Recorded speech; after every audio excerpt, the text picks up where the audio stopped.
খুলনা বিশ্ববিদ্যালয়ের ছাত্র অর্ণব কুমার সরকার ক্লিনিং মিশনে অংশ নেয়া ৬ কিলার সন্ত্রাসী গ্রুপের সদস্য। আধিপত্য বিস্তারের দ্বন্দ্বে এ হত্যাকাণ্ড বলে প্রাথমিক ধারণা পুলিশের। জিজ্ঞাসাবাদের জন্য ৩ জনকে আটক করেছে পুলিশ। শনিবার বিকেলে নগরীর গল্লামারীতে অর্ণবের শেষকৃত্য সম্পন্ন হয়েছে। খুলনা বিভাগীয় প্রতিনিধি মোহাম্মদ অসীমের পাঠানো তথ্য ও ছবিতে ডেস্ক রিপোর্ট। অর্ণব কুমার সরকার খুলনা বিশ্ববিদ্যালয়ের ব্যবসায় প্রশাসন বিভাগের শেষ বর্ষের ছাত্র ছিলেন।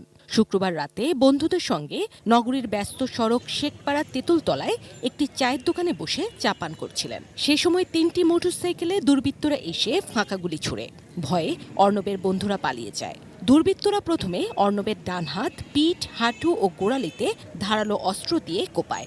এরপর গুলি করে তার মৃত্যু নিশ্চিত করে।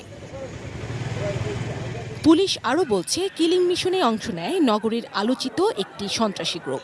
নগরীতে বেড়ে ওঠা আরেকটি সন্ত্রাসী গ্রুপের সঙ্গে জড়িয়ে পড়েছিলেন অর্ণব। মাদক ব্যবসা, চাঁদাবাজি, আধিপত্যই এই দুই গ্রুপের দ্বন্দ্বের কারণ। গত কয়েক মাসে এই দুই গ্রুপের দ্বন্দ্বে খুন হয়েছেন বেশ কয়েকজন মৃত্যুশয্যায়।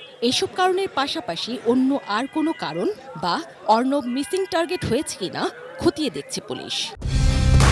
কালার এক্সপার্ট, জর্জ স্যাপ এবং মাইল্ড অন হ্যান্ডস টেকনোলজি সমৃদ্ধ অরিক্স ক্রিস্টাল ওয়াশ আপনার লন্ড্রি এক্সপার্ট।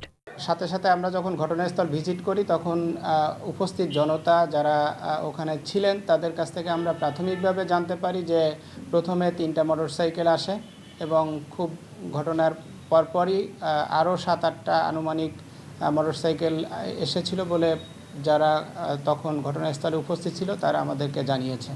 অর্ণবের সহপাঠী রব্বানী শুক্রবার বিকেলে তাকে বাড়ি থেকে ডেকে নিয়ে যায়। নিহতের পরিবারের দাবি, সন্ত্রাসী কোনো গ্রুপের সঙ্গে অর্ণব জড়িত ছিলেন না। পড়াশোনা শেষ করে সংসারের হাল ধরেছে মাত্র। তোর বিয়ের সাথে ঠিক করবো সেরকম কথাবার্তা ওর সাথে ফ্রি মাইন্ডে সেভাবে কথাবার্তা বলেছি। কোনো ওর সত্য থাকতেই পারে না। শনিবার ময়নাতদন্ত শেষে অর্ণবের মৃতদেহ বানুরগাতির বাসায় নিয়ে গেলে হৃদয় বিদারক দৃশ্যের সৃষ্টি হয়।